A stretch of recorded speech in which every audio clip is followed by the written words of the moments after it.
Tapi di tahun 2019 atau 2020 di tahun 2020 saya lagi itu kondisi mama saya sudah meninggal karena di tahun 2015 ketika kondisi ibu saya sakitnya semakin memburuk,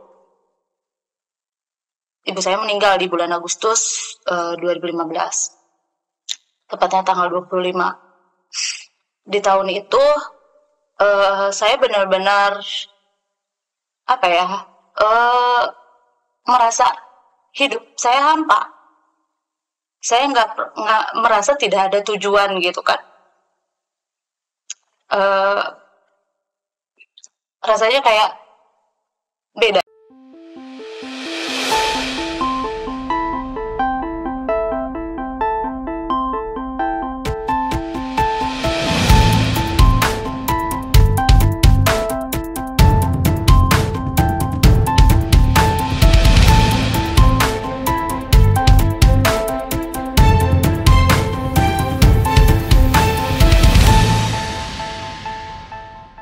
Haleluya, haleluya, shalom. Jumpa kembali dengan saya Om Agustan dalam channel kesayangan kita, ini Gereja YouTube. Ngomong, saya mengucapkan terima kasih kepada Bapak Ibu Saudara yang kekasih dalam Tuhan, yang sudah subscribe, yang sudah like, yang sudah share, yang sudah komen di channelnya Om Agustan. Tuhan memberkati kalian semua. Ya, saudaraku, tanpa kalian channel Gereja YouTube ini tidak bisa berkembang dengan baik. Banyak jiwa dimenangkan dan bertumbuh di channel Gereja YouTube ini, khususnya saya sendiri. Saya yang dulunya pengikut seberang, akhirnya menjadi pengikut Kristus. Saya yang dulunya penakut dan pemalu.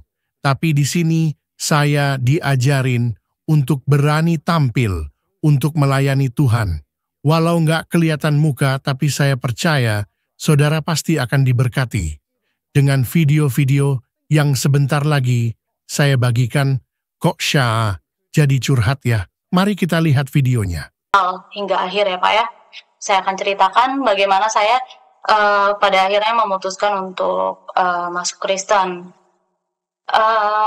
Pada saat itu waktu saya kecil, saya sangat aktif mengikuti beberapa kegiatan di pengajian lah ya Pak ya. Tapi pada saat itu karena saya masih kecil, tiba-tiba saya mimpi itu di tempat ibadah. Saya ngeliat jam begitu besar. Terus dalam mimpi saya tiba-tiba ada yang berbicara dari jam itu, bilang kalau saya mau masuk neraka, katanya gitu. Padahal kan pada saat itu posisi saya mau mengikuti lomba besoknya. Oke, saya abaikan, tapi sampai saat ini saya masih ingat sama mimpi itu.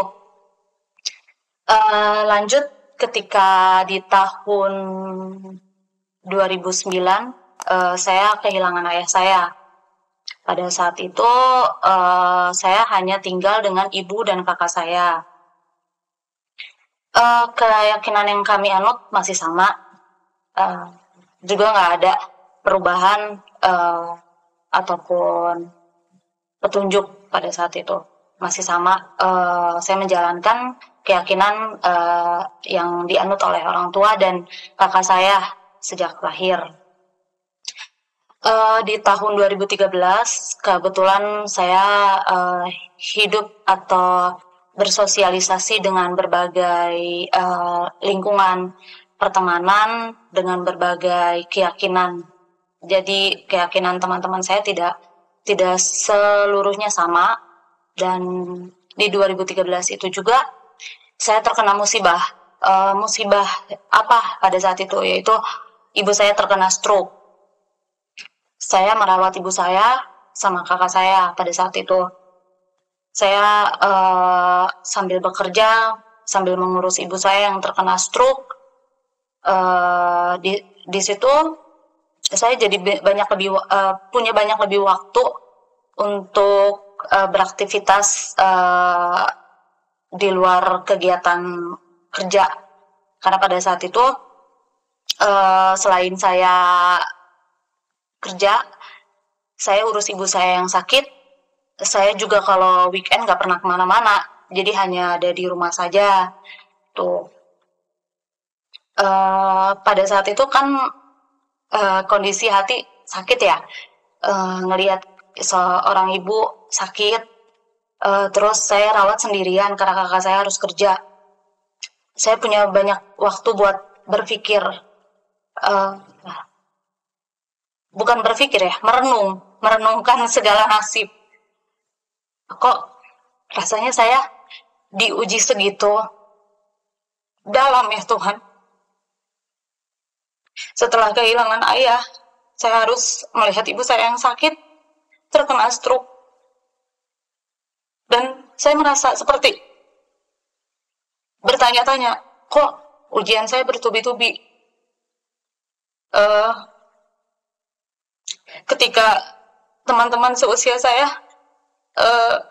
sedang asik belajar, kuliah, atau bekerja, bisa lebih konsentrasi. Tapi saya justru rawat ibu saya yang sakit. Saya weekend juga nggak bisa main kemana-mana. Cuma bisa di rumah, rawat ibu saya yang sakit. Terus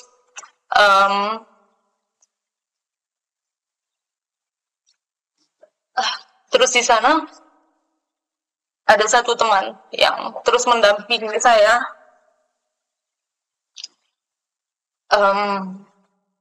Jadi pada saat itu karena kondisi tidak memungkinkan untuk saya bekerja, saya sempat berhenti kerja, urus mama saya selama 3 bulan sampai betul-betul pulih, bisa makan sendiri.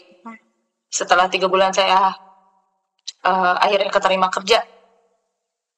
Saya sempat galau, ini siapa yang harus kontrol mama saya?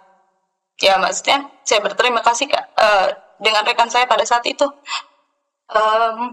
Dia yang membantu saya secara tidak langsung menjaga, mengontrol mama saya. Jadi dia yang kasih makan mama saya, karena pada saat itu benar-benar cuma saya yang ngerawat. Terus apa hubungannya pada saat itu saya seperti dipertemukan dengan Tuhan Yesus. Teman saya ini yang seolah menggambarkan pribadi Yesus yang benar-benar membuat saya tersentuh dan tergerak. Hati saya ingin ikut ibadah pada saat itu. Jadi pada saat itu tiba-tiba teman saya ini bilang, saya mau gereja siang, mau ikut nggak? Dibilang gitu. Terus saya sebenarnya ragu karena pada saat itu saya masih menganut Islam. Terus saya bilang, oh enggak, kalau mau gereja ya gereja aja gitu kan, gereja. Akhirnya dia gereja. Terus di minggu selanjutnya dia bilang, oh hari Minggu saya nggak bisa sama kamu nih, buat temenin ibu saya mau gereja. Terus saya bilang, kamu gereja jam berapa? Terus dia bilang, gereja jam segini. Oh ya udah, nanti saya bilang kakak saya mau ikut sama kamu. Terus teman saya kaget kan, mau ikut gereja? Nggak apa-apa, saya pengen ikut gereja sama kamu. Pada saat itu saya ikut gereja. Saya juga banyak mendengarkan firman Tuhan melalui Pak Pendeta di gereja teman saya itu.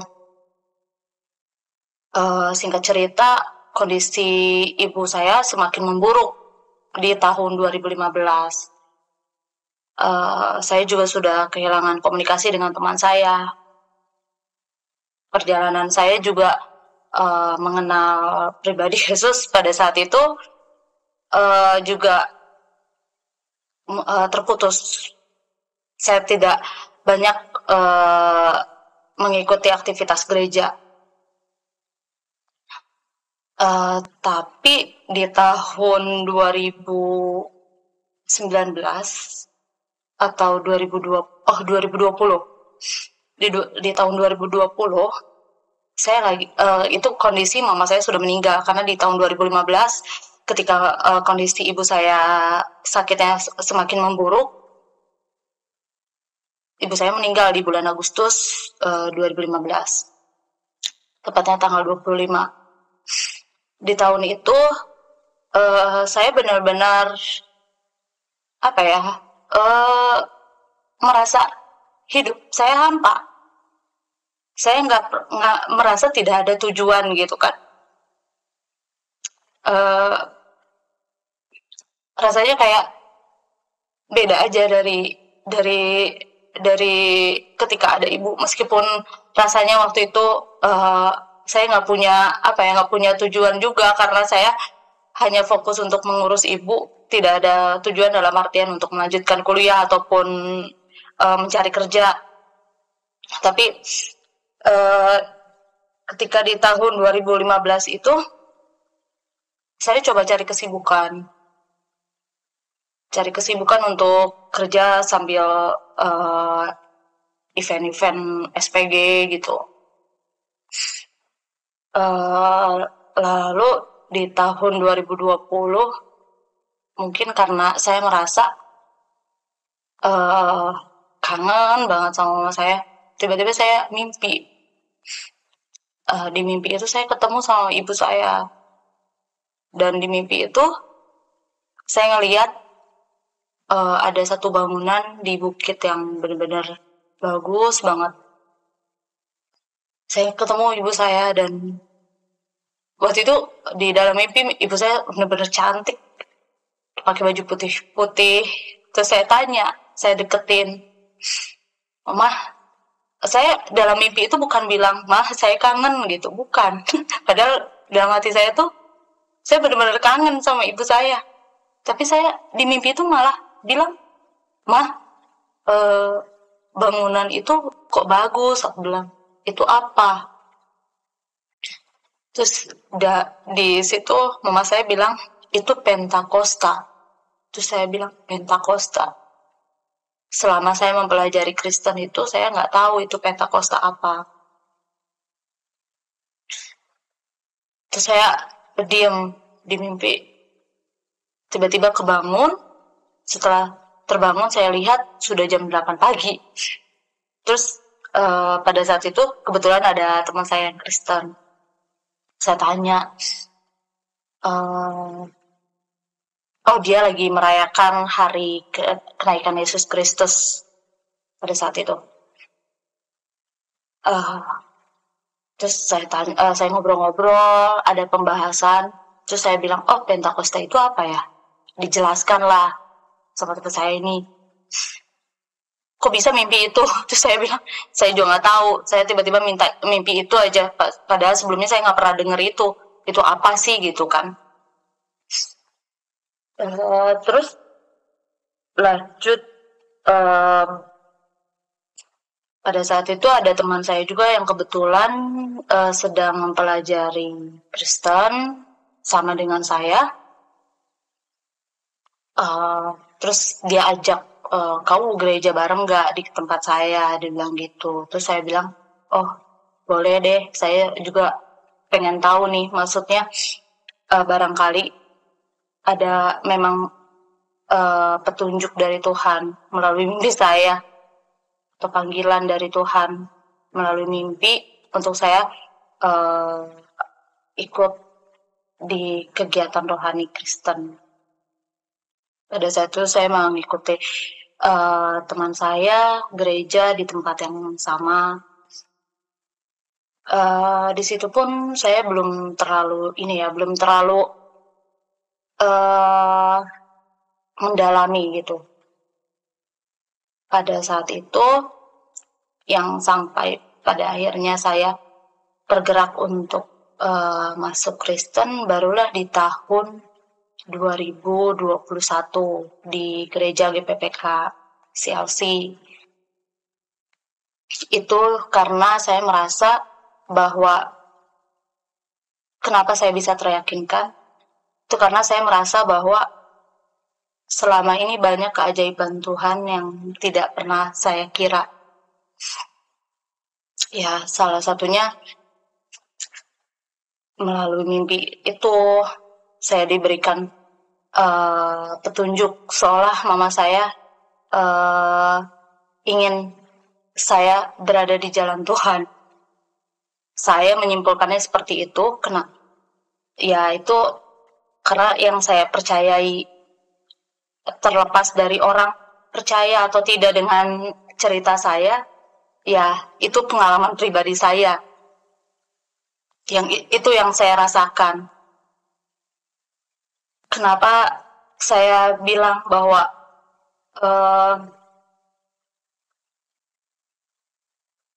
Kristen adalah agama yang saya rasa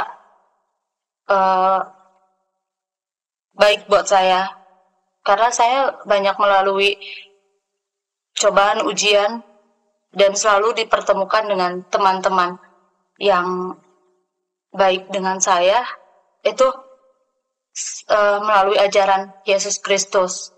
Saya selama ini dikuatkan oleh teman-teman saya Kristen. Saya merasa seperti mereka memberikan pelajaran hidup melalui perilaku secara langsung gitu, nggak hanya teori aja gitu, mempraktekannya langsung ke saya. Dan saya merasa semenjak saya masuk Kristen pun, saya seperti diberkati banyak kasih sayang. Seperti apa yang selama ini saya rasa hilang, seperti ada kembali gitu. Kalau misal teman-teman bilang bahwa kamu masuk Kristen ya karena kamu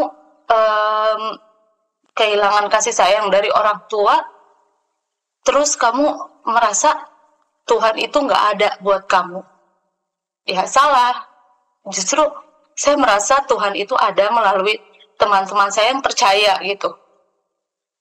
Saya merasa selama ini diberkati banyak hal itu karena selalu diingatkan oleh teman-teman saya yang percaya gitu. Kalau misal teman-teman saya yang kemarin bilang, atau yang merasa bahwa pilihan saya salah, kenapa ketika saya pada saat itu kehilangan, tidak ada yang mencoba mendekatkan diri ke saya untuk sekedar mengingatkan. Malah justru orang yang percaya yang justru mengingatkan saya sampai membuat saya juga ikut percaya. Ya mungkin pesan dari saya juga untuk teman-teman melalui video ini, saya bukan selama ini saya bukan sedang mengkhianati Tuhan saya, tapi selama ini saya mencari apa yang saya rasa hilang, yaitu kasih dari Tuhan. Dan baru kemarin saya melakukan peneguhan iman di gereja saya, terus saya kebetulan dapat firman yang sangat pas dan saya rasa menjadi bekal untuk hidup saya ke depannya. Itu Filipi 4 ayat 13, segala perkara dapat ku tanggung di dalam Dia yang memberi kekuatan kepadaku. Ya, ketika saya mendengar firman ini, saya rasa kok sangat ini ya, sangat saya tersentuh membaca ini. Dari banyaknya ujian yang selama ini saya tanggung, yang selama ini ada itu hanya Tuhan gitu. Dan saya juga terima kasih kepada teman saya yang pada saat itu ada untuk saya, mengingatkan saya, untuk percaya bahwa saya nggak sendirian. Pada saat saya merawat ibu saya nggak sendirian, saya bersama Tuhan. Dan pada saat saya kehilangan ibu dan keluarga yang saya sayang, saya percaya bahwa Tuhan yang ada pada saat itu.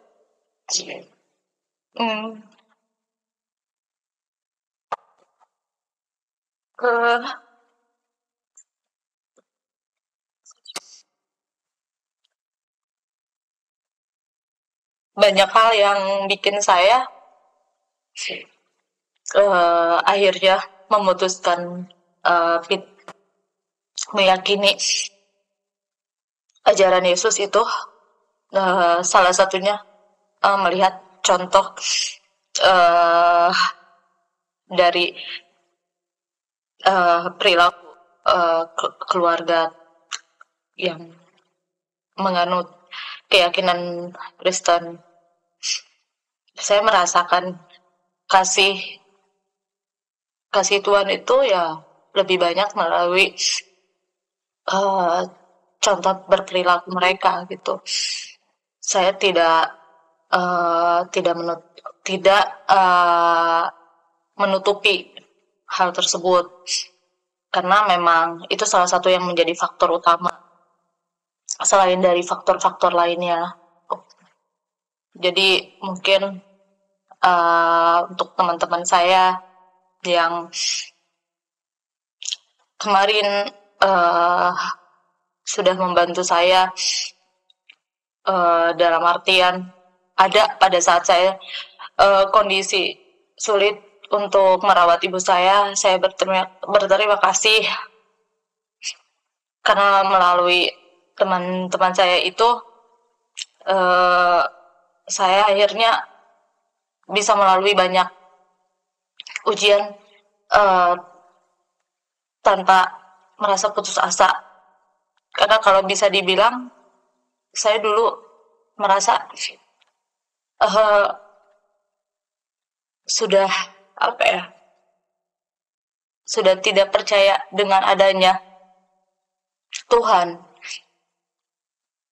karena saking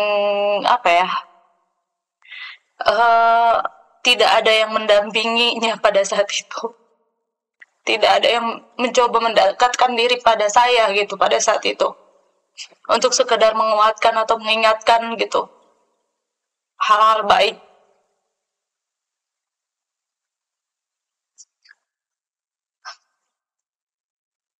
Dan pada saat saya waktu itu lagi, kenapa bisa viral di TikTok juga saya kaget ya.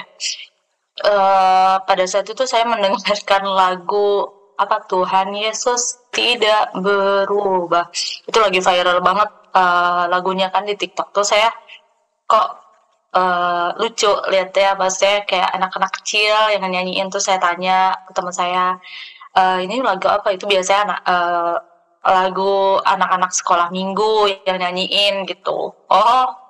Saya bilang, terus saya itu mungkin kalau untuk orang yang sekilas hanya mendengar musiknya aja, mungkin hanya lucu-lucuannya aja gitu kan, karena di remix musiknya gitu.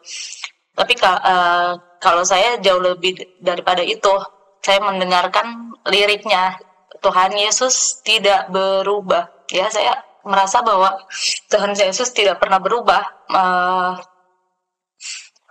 Saya selama ini selalu diingatkan banyak hal baik, dan Tuhan Yesus mengingatkan melalui orang-orang yang tepat bagi saya. Kalau saya flashback lagi selama ini, saya merasa kehilangan sosok keluarga saya. Ya, pada saat saya kehilangan orang tua, itu saya hanya berdua dengan kakak saya. Nah, pada saat kakak saya menikah, kebetulan kakak saya menikah dengan Muslim, namun keluarganya Kristen. Nah, saya pada saat itu tinggal dengan mertua kakak saya yang notabene keyakinannya Kristen. Pada saat itu kenapa saya tinggal dengan mertua kakak saya, karena pada saat keponakan saya usia 5 bulan dan kakak saya baru menikah 1,5 tahun, kakak saya kehilangan suaminya. Dan pada saat itu yang menanyakan kabar secara intens, saya tinggal dengan siapa, kakak saya bagaimana, keponakan saya bagaimana kondisinya, itu hanya mertuanya saja. Jadi mereka memutuskan untuk kami tinggal bersama di rumah mertua kakak saya. Dan saya melihat contoh kasih Yesus Kristus itu pada saat tinggal bersama mereka. Cara mereka berperilaku, mengasihi sesama, itu saya melihat secara langsung, tanpa ada paksaan. Pada akhirnya kenapa saya dibaptis di Agustus 2021, itu karena saya merasa semakin yakin, diberikan kesaksian langsung melalui perilaku mereka. Anggaplah saya bukan siapa-siapa bagi mereka,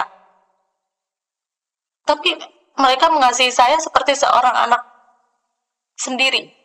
Padahal kalau mungkin pada saat itu mereka mau, itu mereka tidak perlu harus repot-repot lah istilahnya ya, memikirkan kondisi saya atau kondisi kakak saya.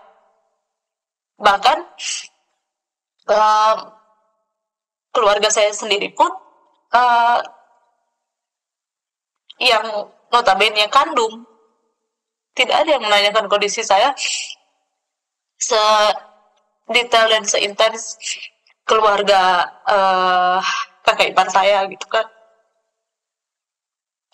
Ya, saya sampai saat ini masih apa ya, masih nggak nyangka melalui orang-orang percaya saya bisa pada akhirnya meyakini bahwa ajaran Tuhan itu yang baik untuk saya. Dan sampai hari ini juga saya masih terus belajar, karena saya harus berproses lebih baik daripada sebelumnya. Dan saya juga semakin hari semakin yakin bahwa saya sudah ada di jalan yang baik menurut saya, meskipun tidak mudah yang saya lewati, karena melalui video yang viral ya banyak juga cibiran yang mengatakan bahwa saya meyakini keyakinan saat ini itu hanya karena berdasar pengalaman saja. Dalam artian saya tidak punya bukti kuat bahwa apa yang saya yakini ini terbaik di mata mereka. Tapi saya kadang balesin sih chat-chat dari mereka yang bilang bahwa kepercayaan saya ini menyimpang dan lain sebagainya. Saya bilang bahwa kepercayaan itu tidak pernah bisa diperdebatkan, karena judulnya saja kepercayaan. Nggak mungkin kamu nggak percaya dan saya percaya harus didebatin, nggak bisa. Semuanya itu melalui proses, dan tidak semua orang melalui proses yang sama dengan saya. Ya, bisa ditarik kesimpulannya bahwa hanya orang-orang yang Tuhan pilih yang bisa menganut ajaran kasih Tuhan. Itu pun saya tidak dalam waktu 1-2 tahun melewati banyak hal untuk pada akhirnya saya meyakini Yesus sebagai juru selamat saya, melainkan 2013 sampai saat ini berarti terhitung 9 tahun baru saya memutuskan untuk dibaptis seperti itu. Mungkin kalau untuk dari saya cerita pengalaman pada akhirnya saya menganut Kristen segitu sih Pak. Itulah tadi videonya saudara. Keselamatan yang benar karena itu harus lebih teliti, kita memperhatikan apa yang telah kita dengar, supaya kita jangan hanyut di bawah arus. Sebab kalau firman yang dikatakan dengan perantaraan malaikat, malaikat tetap berlaku, dan setiap pelanggaran dan ketidaktaatan mendapat balasannya yang setimpal, di manakah kita akan luput jikalau kita menyia-nyiakan keselamatan yang sebesar itu, yang mula-mula diberitakan oleh Tuhan, dan oleh mereka yang telah mendengarkannya kepada kita, yang tanda-anda dan karunia Roh Kudus yang dibagikannya menurut kehendaknya. Puji nama Tuhan, demikianlah kesaksian yang sudah kita dengarkan bersama, dan juga firman Tuhan yang kita dengarkan bersama.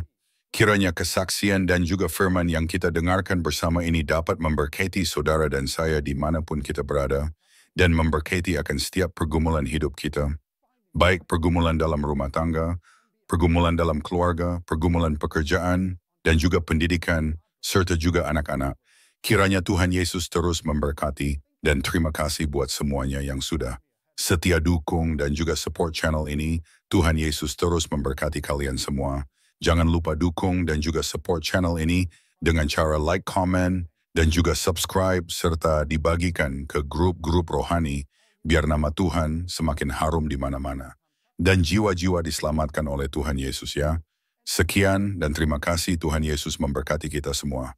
Shalom, sampai jumpa. Ayo berpartisipasi dalam kebaikan bersama Yayasan Cipto Pelito Kasih. Mari kita bersama-sama memberikan sedikit berkat dan menyisihkan sebagian dari yang kita miliki untuk mendukung rumah Yayasan Cipto Pelito Kasih. Yayasan ini membimbing dan mengajarkan 30-an anak yang membutuhkan bimbingan dan pendidikan. Dengan partisipasi saudara, kita dapat memberikan harapan baru dan masa depan yang lebih baik bagi mereka. Tidak perlu banyak, bahkan bantuan kecil saudara sangat berarti bagi anak-anak ini. Mari kita ambil bagian dalam misi mulia ini dan bersama-sama membawa perubahan yang positif dalam kehidupan mereka. Kami percaya bahwa setiap kebaikan yang Anda berikan akan dibalas berlipat ganda. Tuhan Yesus memberkati saudara semua yang telah berpartisipasi dalam mendukung rumah Yayasan Cipto Pelito Kasih. Shalom saudara, generasi muda FKPPI, saudara yang mau mendukung pelayanan misi kami untuk terus bisa mengumandangkan penginjilan generasi muda Forum Komunikasi Pelayanan Penginjil Indonesia. Bisa melalui Bank BRI 042 10 10 048 705 60. Atas nama generasi muda FKPPI, Forum Komunikasi Pelayanan Penginjil Indonesia. Dan bisa melalui kris ini, silakan scan barcode kris ini melalui mobile banking saudara.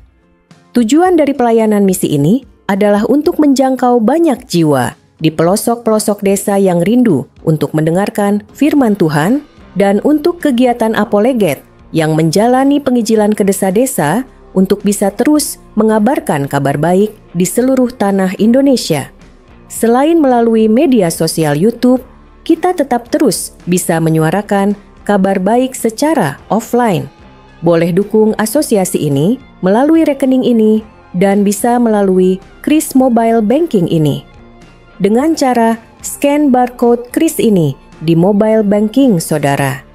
Terima kasih, biarlah kami berdoa agar semua kebaikan dan taburan saudara Tuhan yang membalas berlipat kali ganda. Tuhan Yesus memberkati saudara